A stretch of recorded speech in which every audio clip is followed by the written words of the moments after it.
Great. Good afternoon. I am delighted to be here with all of you and joined by our speaker, the chairman of the Judiciary Committee, Congressman Cicilline, who will be here momentarily, Leader Schumer, the lead sponsor of the Equality Act in the Senate, Senator Merkley, and two of our greatest champions, of course, Senator Booker and Senator Baldwin. Today, the House will take up and pass for the second time the Equality Act, H.R. 5, and we are really excited to have the incredible support of President Biden and his commitment to make the Equality Act the law of the land. As you all know, our country was the first country founded on the principle of liberty and justice for all. And we have made progress in that quest. We've stumbled sometimes, but we've made some progress. But the LGBTQ community, while having made some progress, continues to be in this fight for full equality.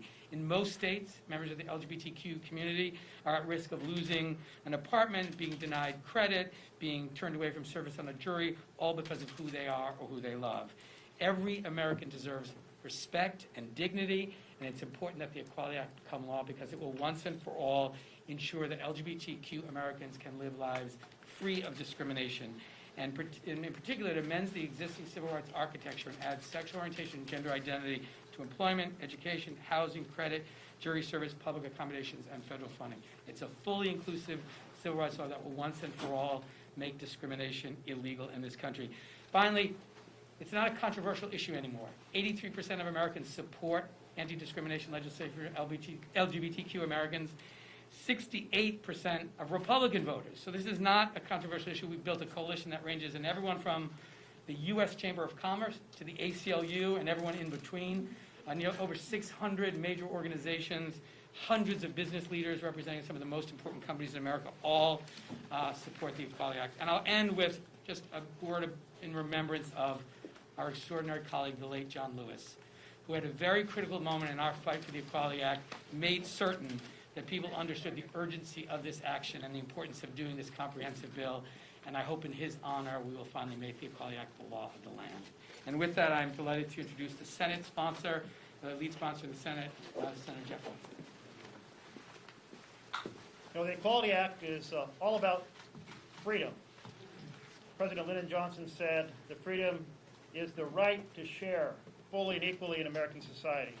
It is the right to be treated in every part of our national life as a person equal in dignity and promise to all others. But today, LGBTQ Americans are not free. They do not share fully and equally in our national life. They are not treated as individuals equal in dignity and promise to all others. In 29 states, it is still legal today to discriminate against Americans because of who they are and whom they love. In over half the states of the Union, LGBTQ Americans can be married in the morning, ejected from a restaurant at lunch, denied a mortgage, dismissed from jury in the afternoon, evicted from their house that night. It is way past time we change that. Way past time we pass a National Equality Act. Together, we all introduced this bill in 2015. In fact, John Lewis was standing right here, well, not in this room, but across from the Senate side. And I think, as David mentioned, that his presence was powerful then, and as we think of him, it's powerful now. And he said we should get in good trouble, engage in good trouble, and we need a lot of good trouble to get this bill passed. In 2019, we had a powerful moment in May 17, 2019, with consideration of passage of the Equality Act in the U.S. House of Representatives. And I applaud my House colleagues for that tremendous victory. Well done. That was an awesome moment. But the leadership of the Senate at that same time refused to hold a vote, refused to hold a debate, refused to hold a hearing on this fundamental issue of freedom. But this year, 2021, it's different. We have leadership of the House and leadership of the Senate that supports this vision of opportunity and equality for all. We also have a tremendous number of civil rights partners that are taking us forward in this effort. The NAACP, the Human Rights Campaign, the Lawyers Committee for Civil Rights, the Leadership Conference on Civil and Human Rights, and National Urban League that are working passionately and diligently to make sure we get this right. And this year is different because we have a President, Joe Biden, who believes in the dignity and humanity of every American. And it's different because we have more Senate sponsors. And as David mentioned, we have more organizations. We have more businesses. We have more religious organizations with us at this moment. My friends, it is time we end this dark history of prejudice and discrimination and ring the bells of freedom for opportunity and equality for all.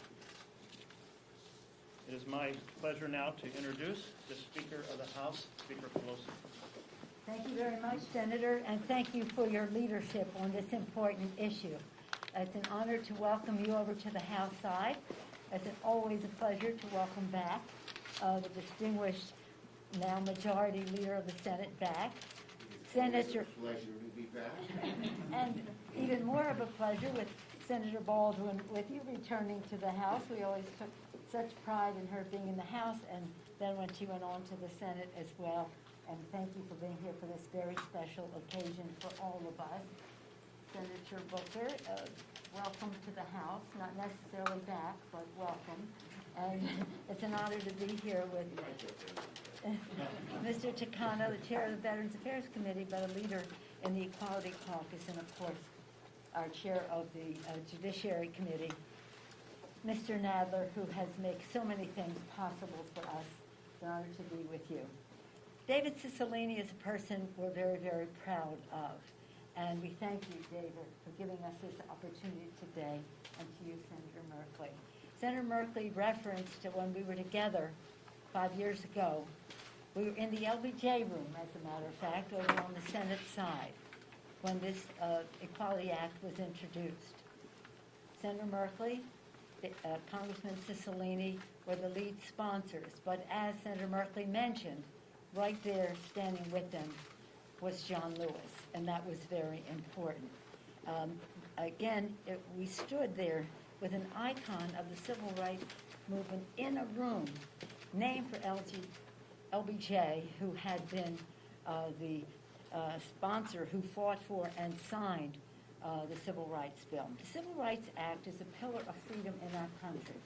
It is not amended lightly.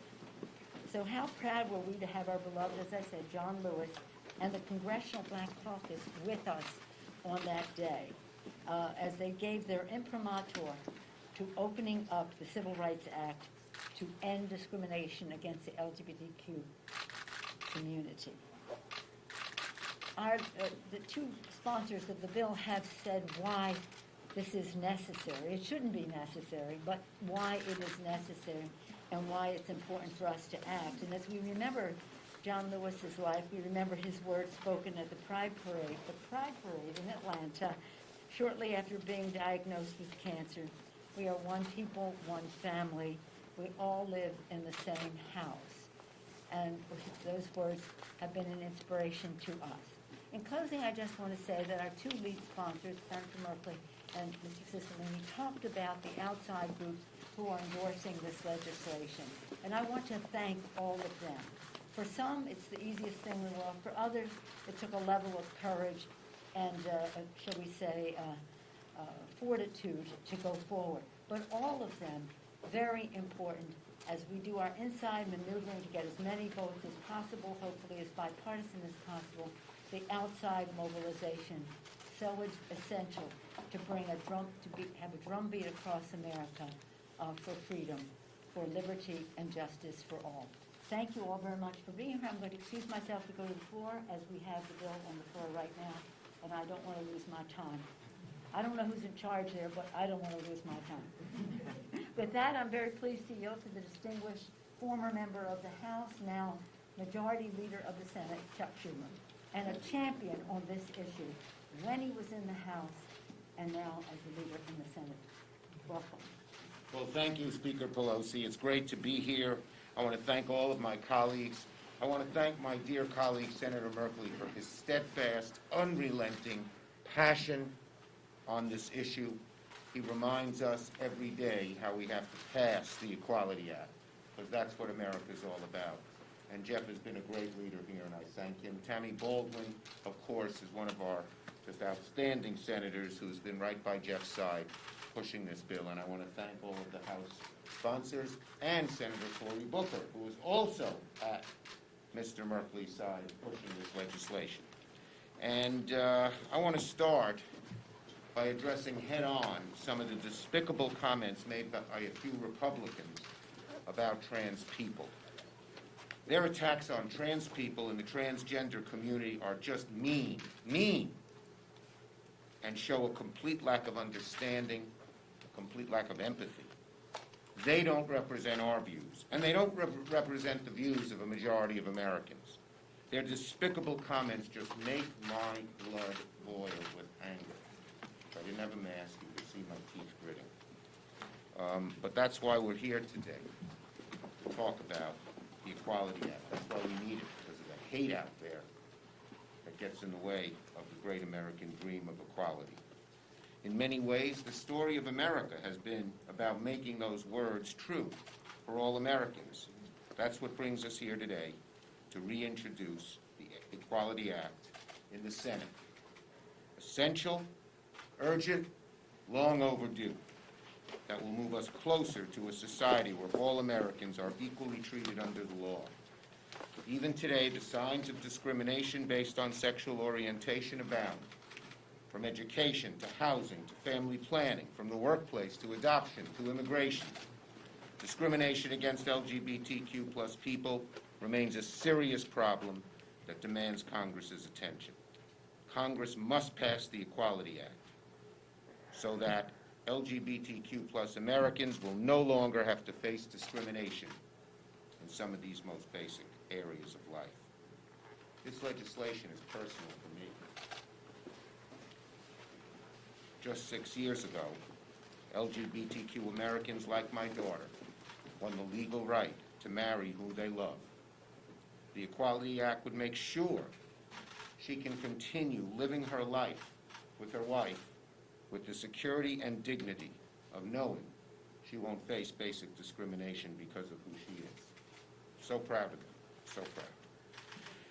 Now, no American should ever face discrimination because of who they are and who they love. When the Equality Act passed the Congress last year, it was a bipartisan vote. Yet for years, Leader McConnell buried the Equality Act and other common-sense bipartisan House-passed bills in his legislative graveyard. Those days are over. Those days are over. Now, with Democrats in the majority, the Senate will have the opportunity to act on this critical civil rights legislation. I will use my power as majority leader to put it on the floor, and let's see where everybody stands. Let's see where everybody stands. I'm hopeful that just like in the House, the Equality Act will get Republican votes and pass the Senate with bipartisan support. And of course, we now have an ally in the White House with President Biden, who's promised to make the Equality Act a priority. Discrimination against LGBTQ Americans should be over once and for all. And Democrats will fight tooth and nail to make sure that that happens. And now I'm going to turn it over to a dear friend, a fellow New Yorker, who whenever it comes to civil rights is at the forefront, Congressman Gerald Nadler. Thank you very much, Chuck. First, let me begin by thanking Congressman Cicilline for his leadership on this landmark legislation, and thanking Speaker Pelosi for her steadfast support of this legislation. The Equality Act represents one of the most significant opportunities we have had to expand civil rights in this country in many, many years.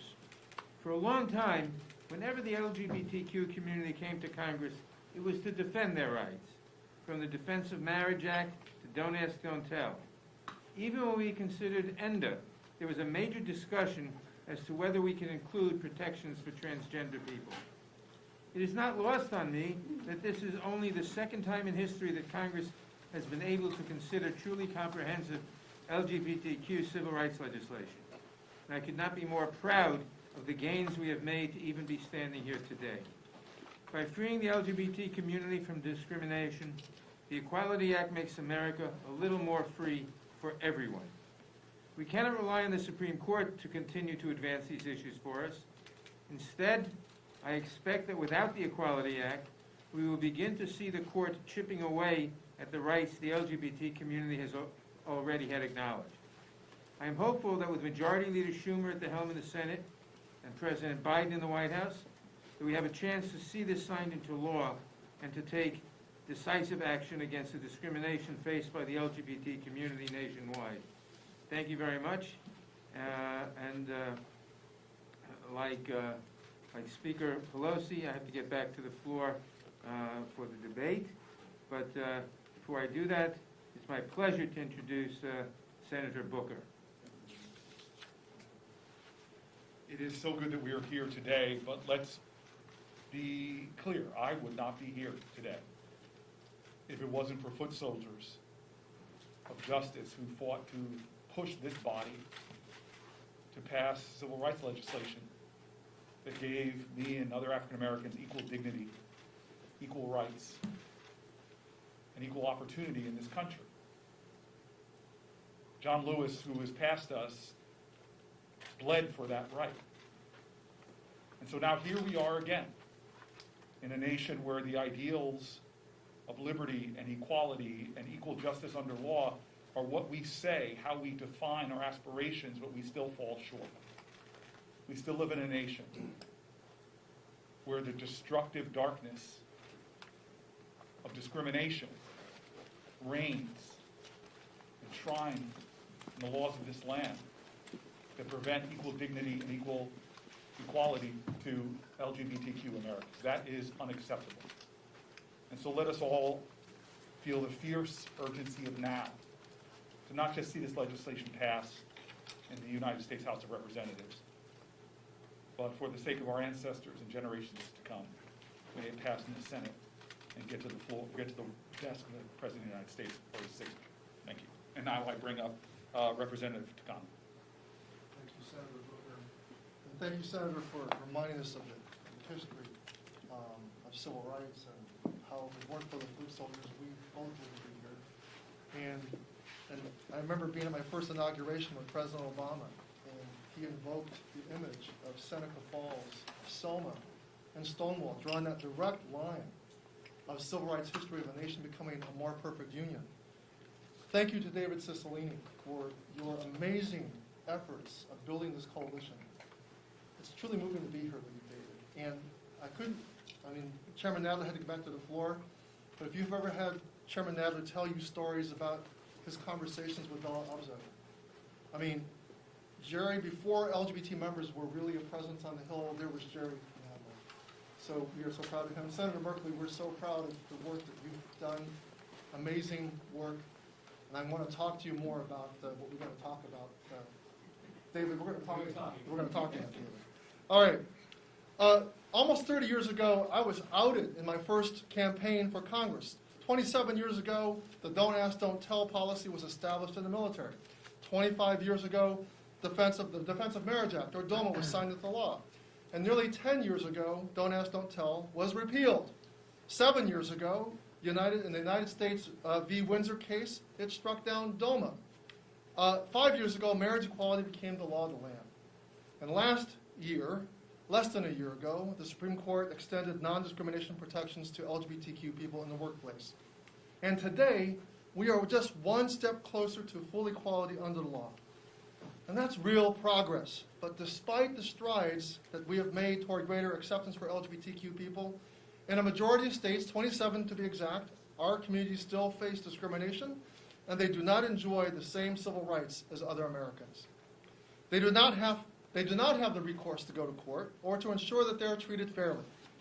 This is particularly harmful, especially to especially vulnerable members of our community, trans people and queer people of color, who face greater discrimination and violence motivated by hate, and what really, as Senator Schumer alluded to, gets my blood boiling, is the irony of people who are murdered and beat up, who are victims of discrimination, being made the bogeyman of this bill.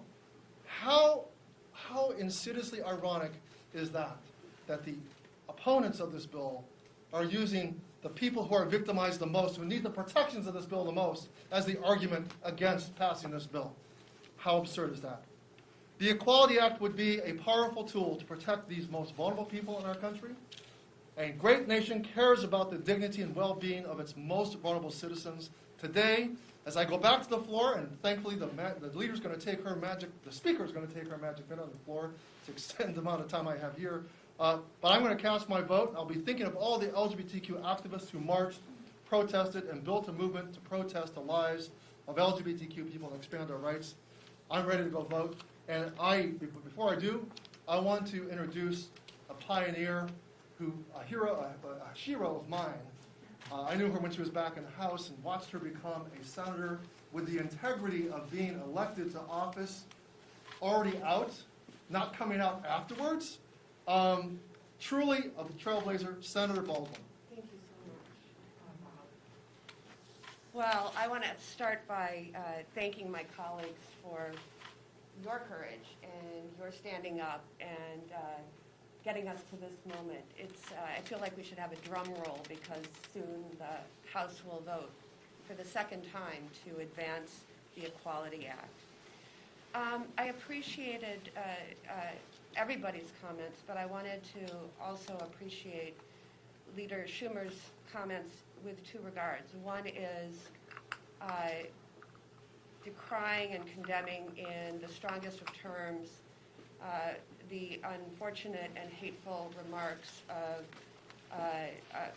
some of our colleagues. And the level of ignorance is unacceptable. And but I also hearken back to the power of the LGBTQ movement of visibility helping to change hearts and minds. And that's what this long movement is about. I secondly appreciated Leader Schumer's personal remarks. You know, he said it's personal for me. And I will certainly say this is personal for me too.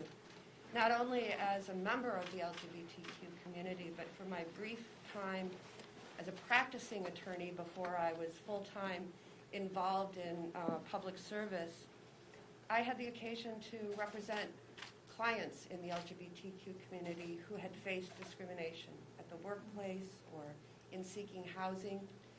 And I got to see how devastating that can be, especially when the law falls short in terms of protections.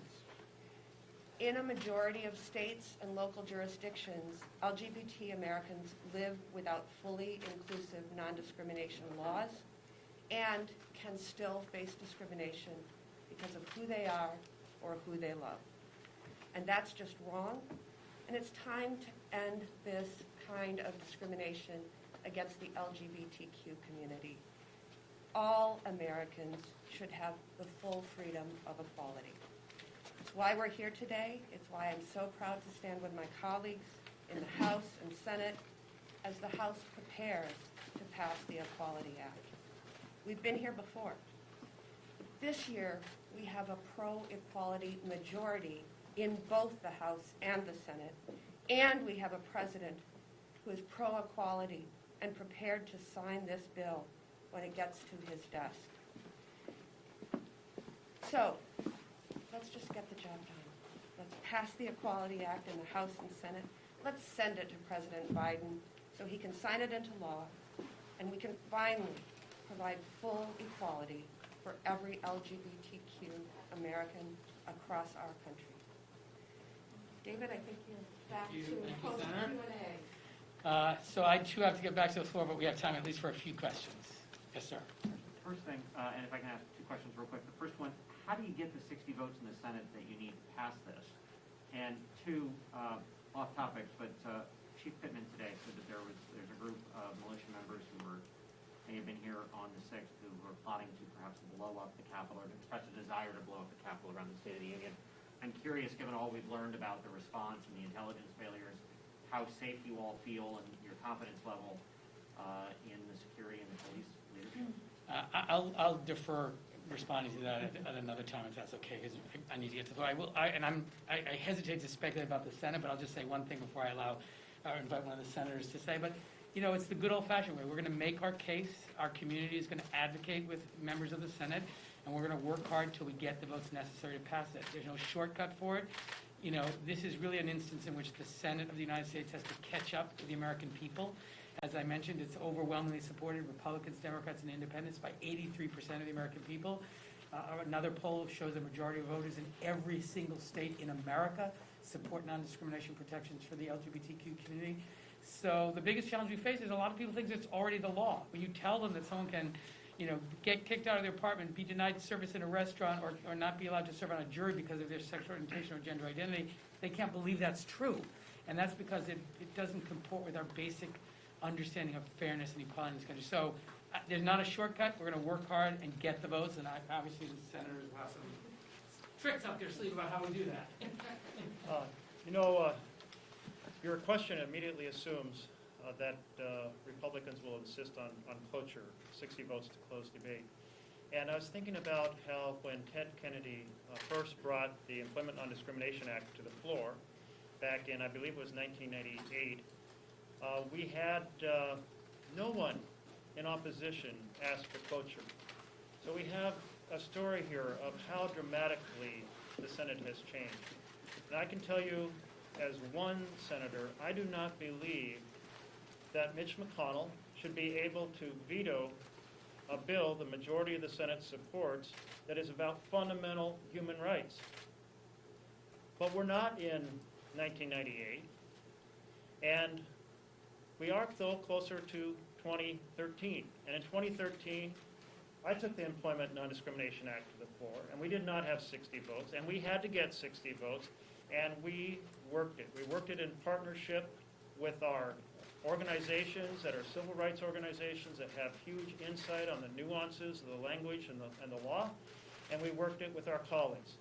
And our colleagues shared their stories, and we ended up with a vote that was 2-1, bipartisan, in support. And that is the path we're going to work to achieve this year. What specifically would you want to tell your colleagues about? You know, they're talking about an infringement on religious liberties, bringing more lawsuits against churches and places of worship. You know, we were very careful in the Equality Act to ensure that the religious exemptions which currently exist remain undisturbed. And so what I would first say is, in the same way that all of the other areas of civil rights law have established religious exemptions, they would apply in the same way to the provisions of the Equality Act. The LGBTQ community is not looking for more protections, nor are we willing to accept less. Just treat it the same as all the other protected classes.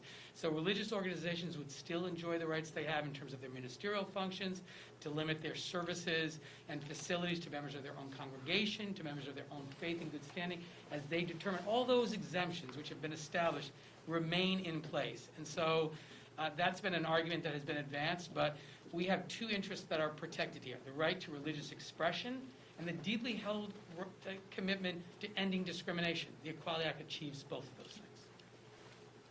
Can I just add to that the Bostock versus Clayton County decision has basically extended to the entire nation one portion of the Equality Act relating to employment, obviously a critical one, but by doing so has kept intact the current and existing religious exemptions.